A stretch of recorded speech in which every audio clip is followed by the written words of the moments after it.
In 2023, there are many 9-channel AVRs out there to choose from. I would consider them all to be mid-tier AVRs since they're typically not budget per se, usually costing somewhere between $11.99 or $12.99 and up. But that's usually because they have a full set of pre-outs, allowing for expansion and adding more power to your system via external amps without needing to get a new AVR altogether. So that feature alone is the reason for paying such a premium. But then there's the fairly new AZ3000ES from Sony, who was kind enough to send out a review unit for me to see what it's all about. But this is one of the few 9-channel AVRs on the market today without a full set of pre-outs. Quite the bold move on Sony's part. So, with the lack of pre-outs but very intuitive auto room calibration system with 3 separate technologies working in tandem, I'll explain what I mean in a bit, is it worth it after all? Let's talk about it. Let's not waste any time and get right into the Sony AZ3000ES AVR is a 9-channel receiver with a power rating of 110 watts per channel into 8 ohms with 2 channels driven. It supports Dolby Atmos, DTS:X, but it also supports Dolby Speaker Virtualization and DTS Virtual X for 3-dimensional effects even without height speakers mounted up high. But along with the 2 major immersive audio formats, it also supports IMAX Enhanced. Hey DTS, when exactly is Disney Plus going to stream the new IMAX Signature Sound by DTS? Those of us with IMAX Enhanced AVRs are all wondering. Transparency would be cool right about now, halfway through 2023. As I alluded to earlier, the new AZ line of AVRs from Sony technically have 2 separate room correction softwares built in. The first is your more traditional software that Sony has named Digital Cinema Auto Calibration 9, which uses a stereo mic that comes with the AVR along with a mic stand, which can also be screwed into a tripod with this thread here, which is what I ended up doing to get the calibration mic up to my ear level. I'll get more into that later, but in addition to that calibration system, Sony has their own 360 Spatial Sound Mapping, or 360 SSM as this button on the remote shows. So you have a more practical room correction software working with the Digital Cinema Auto Calibration 9, and then the more virtual correction or enhancement of the soundstage with 360 Spatial Sound Mapping. As it states while you're setting up the system, 360 Spatial Sound Mapping creates a virtual expansion of your soundstage beyond the boundaries of your speakers. That might be a little redundant if you have in-wall speakers since you can't really go beyond your walls, but I'll get more into what that actually sounded like in my theater later on in the video. Moving on, Sony's DSEE Ultimate technology accurately upscales music to near high-resolution sound quality, along with a built-in high-performance 32-bit DAC. As far as video, it supports all the latest HDR formats including HDR10, Dolby Vision, HLG, and of course IMAX Enhanced, which makes sense because several of Sony's TVs are IMAX Enhanced certified. This AVR supports what's called Works with Sonos, which seamlessly integrates your new or already existing Sonos system with the AZ3000ES. And along those same lines, it supports Bluetooth, Wi-Fi, Chromecast built-in, Spotify Connect, Apple AirPlay 2, and connects to your other devices via Google Assistant. This AVR also works as a Roon player, although it requires a subscription and Roon Core, which is a media server that runs on your computer or NAS drive if you're into streaming your music like so. Most AVRs in this price range only feature a Zone 2 expansion if that's something you're into, but with this being the ES line of AVRs, meaning it's optimized for custom home integration, it can have up to 3 zones for some killer whole home audio. It also supports Sony's center channel enhancements like center speaker lift up, which blends the dialogue at varying degrees with your front height speakers, making it sound more like it's coming from the middle of the TV rather than the center channel itself. Acoustic Center Sync is another unique feature where it works in tandem with speakers built into compatible Sony Bravia TVs, again making the dialogue come at you from the height of the TV rather than below or above. One thing the AZ5000 and AZ7000 feature is dual center speaker, allowing you to have 2 center channel speakers above and below your screen, blending the 2 speakers to once again make it sound like dialogue is coming straight from the middle of your TV. But since the AZ3000ES is a 9-channel AVR, they removed that feature, thinking most would want to use those speaker terminals for height channels anyway, which again is basically what center speaker lift up does with your front height speakers. So whatever. Just want to let you know that since on their website it claims the 3000ES supports dual dual center speaker when in fact, in the manual it shows for 7,000 and 5,000 only. Just wanted y'all to be aware of that. This AVR can be controlled with a Sony Music Center app, which I will go over in a bit. And this last feature I'll go over is very unique to Sony AVRs. You can in fact connect their wireless surround speakers and subwoofers to your main system. There are some limitations though, which I will touch on later. Okay, I thought I'd do something a little bit different this time. I thought I would just film me setting it up for the first time. I haven't even done anything whatsoever. This is completely new to me. This is my first go around with the new Sony ES AVRs, so I thought I would check it out for the first time with you. Hooray! Let's just go ahead and see what setup does for us. It'll probably just walk us through various connections and probably go through the 360 sound mapping, maybe some network connections, etc. So let's check it out. Starts easy setup to configure basic settings such as audio calibration and network connection. Let's do it. English. Configure the basic setup to operate the receiver. Auto calibration, external device connection confirmation, wireless speakers, and other speaker assignment and settings. Room and sound measurements with calibration microphone. Optimization of the sound environment based on the measurement results. Select preset 2 to overwrite the current settings. Select preset 1 to save the settings separately from the current settings. So sure, turn on the wireless speakers you want to use in the auto calibration to the receiver. If you do not want to use wireless speakers, simply select skip. Yeah, I'll save that for another video to connect the wireless Sony speakers, because I do have the smaller wireless speakers and also the smaller SW3 subwoofer that I definitely want to connect at some point, just to show you how and see if it's easy or not. Do you have a TV with S center speaker in jack? No, I do not have a Sony TV. I have an LG. Skip. Please make a selection that matches your connected inputs for the surround back terminals. Yeah, surround backs are surround back. Oh wait, no, that's right, they are height 2. That's right, because this is only 9 channel. So I have it set up to be 5.2.4. Right, height 2. Please make a selection that matches your connected inputs for the height 1 terminals. Yes, they are in fact height 1. All right, this is where it's going through all the different configurations that are possible. And if I remember correctly, Sony has so many different configurations to choose from. You can start with a 2.0, 2.1 with a subwoofer, 3.0 with a center channel, 3.1 with a subwoofer, 4.0 with your like quadraphonic sound, if you're into that, especially with quadraphonic music, 4.1 with a subwoofer, 5.0 without a subwoofer, 5.1 with a subwoofer. Yeah, so listener, so you can see how it says listener level speakers. That's what we want to pick. 5.1, overhead, front height, top middle, front Dolby, surround Dolby, front height plus top middle, front height plus top rear, front height plus rear height, top front, top middle, top front, top rear, top front, rear height. I do like the fact that they have so many different options to choose from. Top middle, top rear. Ooh, interesting. Top middle, rear height, top front, surround Dolby, front Dolby, top rear, front Dolby, surround Dolby. And there we go. So let's go back to what mine is actually set up to be, which is this, front height, rear height, because I have 2 heights mounted up front and 2 heights mounted in the rear. Speaker pattern 5.1.4, yes. On the next screen, you can check the speaker terminals to which each speaker in the speaker pattern should be connected. Cool. Next. That's cool. I do appreciate that it's just one extra step to make sure that you have everything connected to the correct terminal. So that's helpful. Thanks, Sony. Okay, so I just had to press the back button just to get out of there. Now that we know we've got it all connected to the right terminals, auto calibration, measuring tape or laser measure. Room measurements help your system with calibration and sweet spot enhancement.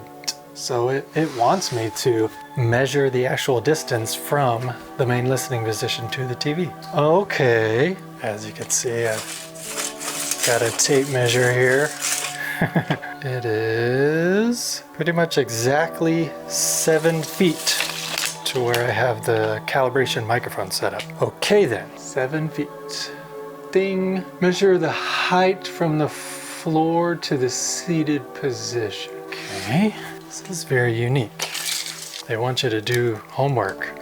It is 4 feet Yeah, just about 4 feet, almost on the dot. Measure the height from the floor to the ceiling. Oh, I already know that's 9 feet. Ding. Measure the height from the floor to the green line of the TV screen. Oh, so middle of the TV.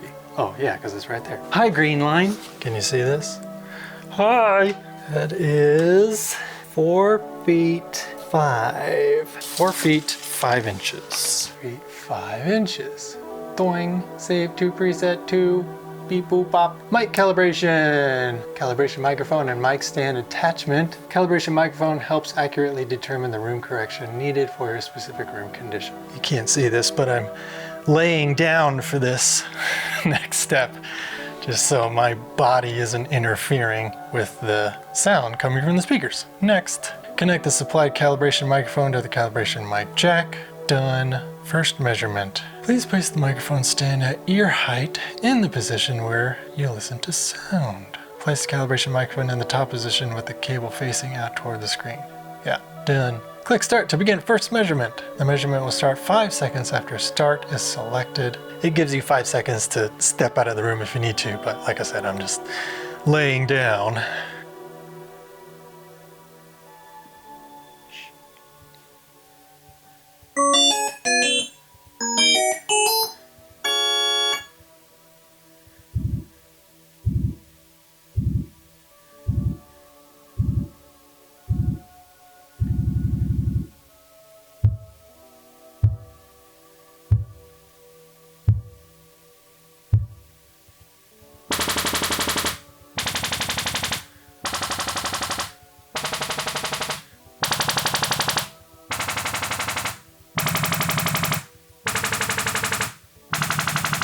Second measurement. Without moving the mic stand, place the calibration mic on the lower stand position. Oh, interesting.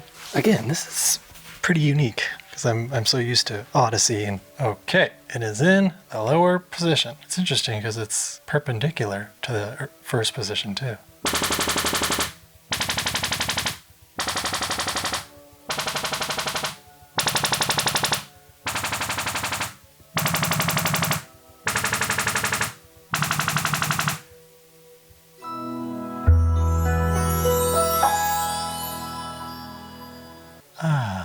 What a pleasant melody.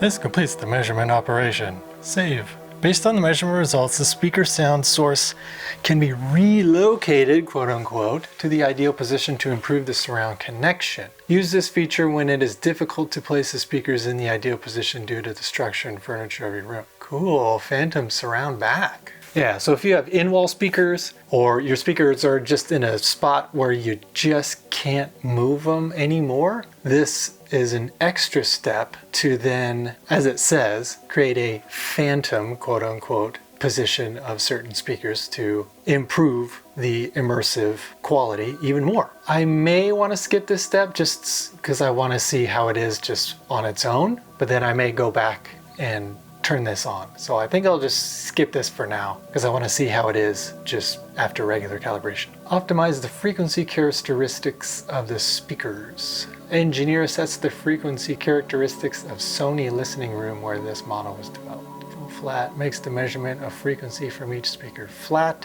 Front reference adjusts characteristics of all speakers to match the front speakers. Oh, interesting. Or off turns off auto calibration EQ.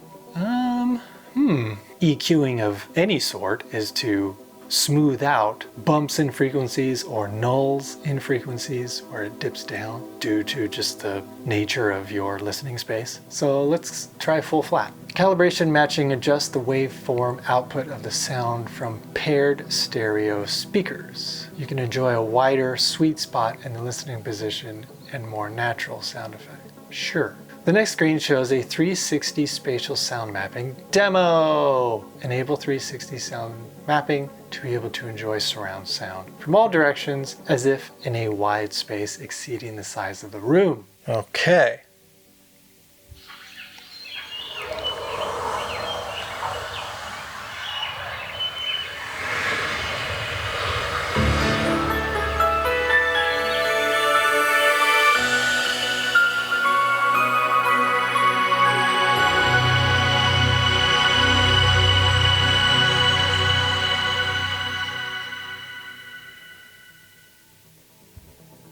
Cool. When watching or listening to content, you can enable 360 spatial sound mapping by pressing the 360 SSM button on the remote control of this unit. Using this function automatically disables some audio settings.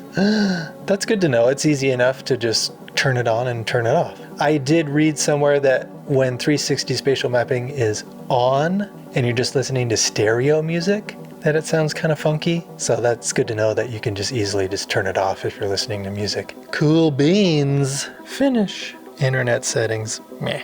So as far as this review is concerned, I think that's where I'm going to leave it. I just want to see how well it does with its auto calibration and 360 sound mapping technology. I'm going to do some demos, watch my go-to demo scenes and see how it performs. Yeah, boy! Okay. After you've downloaded it, another thing you want to do is make sure you are connected to the same Wi-Fi network. So your phone and the receiver need to be connected to the same Wi-Fi network in order for them to speak to each other. In the initial setup, I skipped that step. I had to go back in and connect to the Wi-Fi network here in the theater. So I have done that. So now let's open up the Music Center app. Hey, AZ3000ES. ES. Welcome to 360 Reality Audio. Available music apps for 360 Reality Audio. Zone music and title and nugs. Okay, so these are all the different inputs. Okay. Speaker update available. More info. A software update is available. This update will take approximately 15 minutes. Later. iHeartRadio, music, Pandora, SoundCloud, Spotify, TuneIn. Settings, sound, equalizer, front. Yeah, once again, just bass and treble. Not the most sophisticated EQ. Sound field. Dolby mode, DTSX mode, audio enhancer, audio format decoding, direct, 2-channel stereo, multi-stereo. Audio format decoding for movie. Native is off, pure direct. In-ceiling speaker mode is if you have in-ceiling speakers that are meant to be your front soundstage, like with a lot of custom home installations. They'll often have speakers in the ceiling, probably LCR and then 2 surrounds that are in the ceiling but are meant to be your 5.1. So this feature accounts for that, at least for the front soundstage. 360 spatial sound mapping is on. Calibration type, full flat. Okay, cool. So quite a few of the settings you'll find in the AVR menu you can also find on here for easy access and easy adjusting. So that's cool. You can perform software updates from this app as well. Hey, cool. You can change the dimmer of the front display. Put device name, auto update, time zone. Easily switch between zones on this app too. So yeah, I mean, it's your basic AVR app. Not like a ton of features, but yeah, just enough to get by if you want to change the volume or change inputs or do a little bit of EQing from your phone instead of having to go through the menu to do it. Which is kind of cool because you can't watch a movie and look at the menu at the same time. The menu kind of takes over everything. So this is a way to be able to make adjustments while you're watching something. So that's cool. The first thing I want to say is after having an IOTA AVX17 preamp as the brains of my system for almost a solid year, my expectations for resorting back to internal amps was pretty low. But I can honestly say that the AZ3000S delivered well above my expectations. But after going through the initial setup, calibrating the system, and popping in some of my go-to movie scenes, I was very impressed with what I heard. Right off the bat, I will say Sony's Digital Cinema Auto Calibration 9 was much better than Odyssey. I always have to go back and make many manual tweaks to the system that Odyssey just flat out got wrong, especially when it comes to bass response. Seems like every time I run Odyssey, I have to bump up the subwoofer levels significantly because Odyssey turned them way down. Not the case with the 3000ES. The subwoofers responded aggressively, they were articulate, and pounded my chest. Although one weird thing I need to mention is that after I did the initial setup, for some reason it defaulted to 2-channel stereo. So the tunnel shootout in John Wick 2 was the first demo I popped in, and the thump of every gunshot that I was used to was missing. But then I saw on the front display 2-channel stereo. So I was like, oh, no wonder. So I just hit this little movie button on the remote and boom, Like I said, the bass response was impressive, letting me feel each gunshot, especially when he switches to a shotgun about halfway through the scene. But one thing I need to mention is that, remember during the initial setup process when I got to the speaker relocation / phantom surround back page and I left it off? Here's what I found when dealing with not just the Digital Cinema Auto Calibration 9, but 360 Spatial Sound Mapping on top of that. When I left speaker relocation off, it sounded better when 360 Spatial Sound Mapping was also off. Remember, to engage Spatial Sound Mapping, all you need to do is press the 360 SSM button on the remote. But don't forget, 360 Spatial Sound Mapping is completely virtual. That's why it's so easy to turn on and off. So when speaker relocation was off, leaving 360 Spatial Sound Mapping off sounded better. More articulation going on, better channel separation, better bass response, etc. Yes, it widened the soundstage, as it claims to do, but the overall impact of the sounds and dynamics diminished slightly, which was a little disappointing, I'll be honest. But that's because I was relying solely on the practical calibration of the entire system. Leaving the speaker relocation feature off makes your system rely only on the speakers that you have and where they are placed. A practical space. But after demoing a few movies, I went back in and changed the speaker relocation feature to Type A, which is better suited for movie watching. Relocating the speakers in a theoretical space, more mathematically aligned, as if they were identical angles and distances from the main listening position. A virtual space. You with me? And that, my friends, made all the difference in the world when it came to turning 360 Spatial Sound Mapping back on. Instead of a soundstage being bounded by the physical positions of my speakers, it literally seemed to take up every inch of my theater. Bass response was impactful once again, dialogue came through nice and crisp, highs were shimmery as hell, and effects were enveloping me from all angles. So it made me think,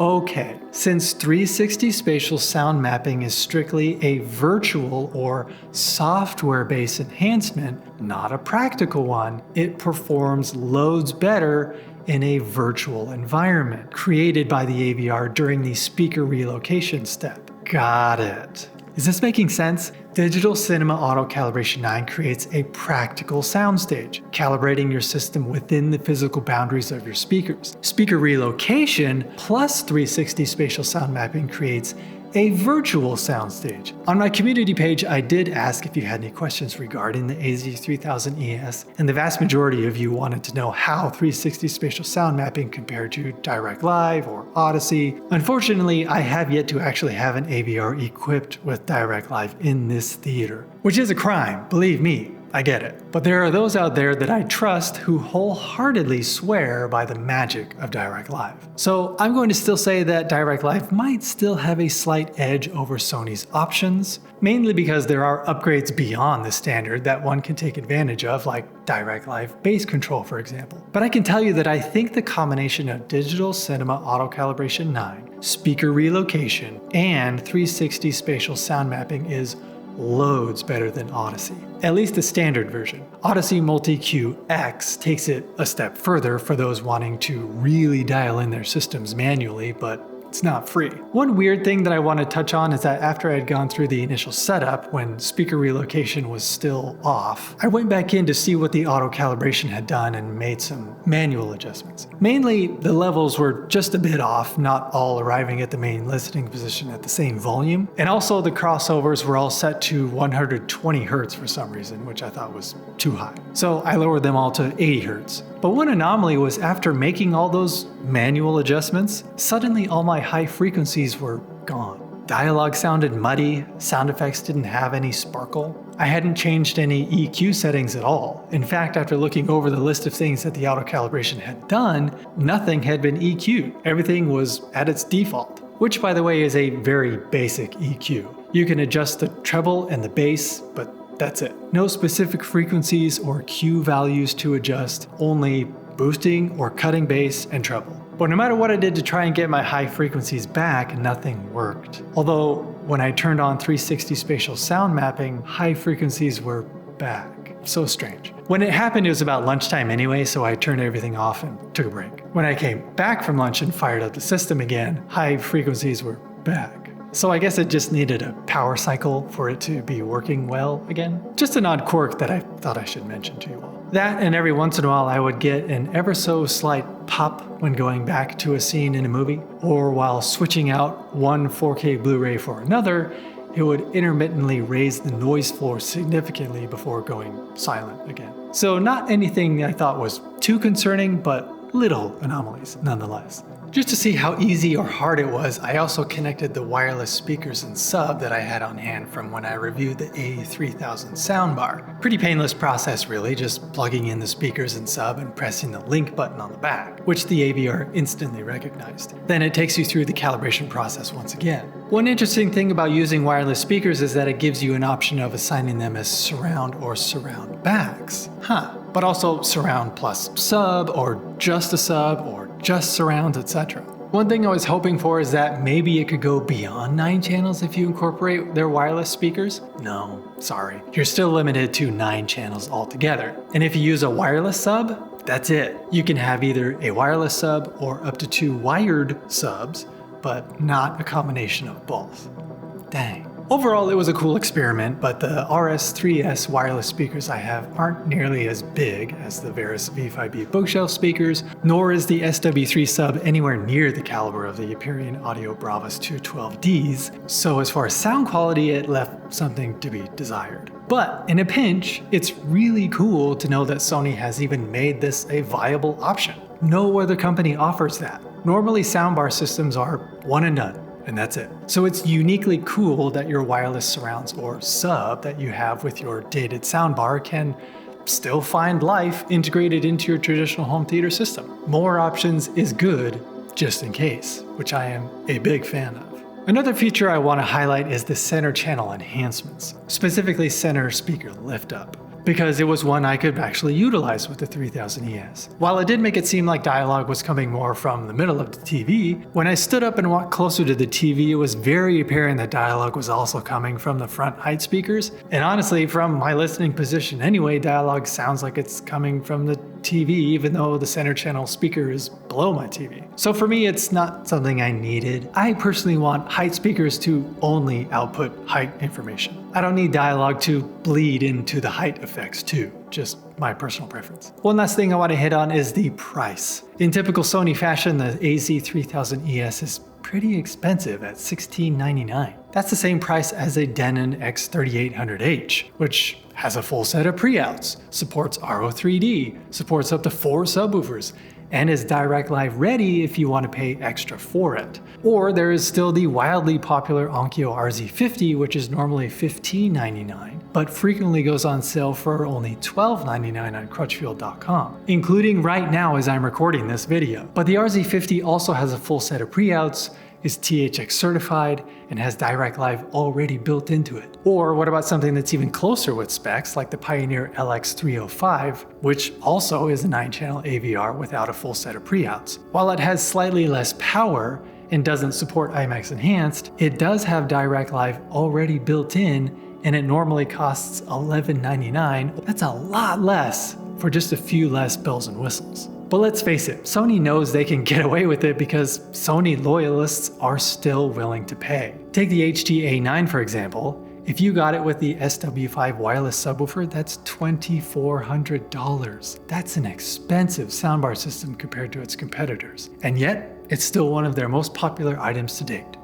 Go figure. Lastly, I'll leave you with these thoughts on Sony's ES line of AVRs. They are definitely some of the best AVRs on the market today, with incredibly unique features and fantastic auto room correction. Could Sony do something about their updated aesthetic that's been the same since the dawn of time, it seems? Of course. Maybe they should take some notes from Marantz, since I'm a big fan of their latest cinema line of AVRs with their clean lines and sleek modern aesthetic. But Sony is definitely one of the few companies at the forefront of innovation, especially with their focus on virtual sound stages. Since home theaters are much more popular now than ever before, more companies are starting to invest more heavily into virtual room treatment options, since your modern living room just isn't the most ideal place for surround sound systems. So creating phantom speakers and aligning your entire soundstage through software-based calculations is honestly the future, since less people are flocking to the movie theater or cinema. Dirac Live is doing that with their active room treatment. Sony is doing it with their 360 spatial sound mapping and speaker relocation technologies.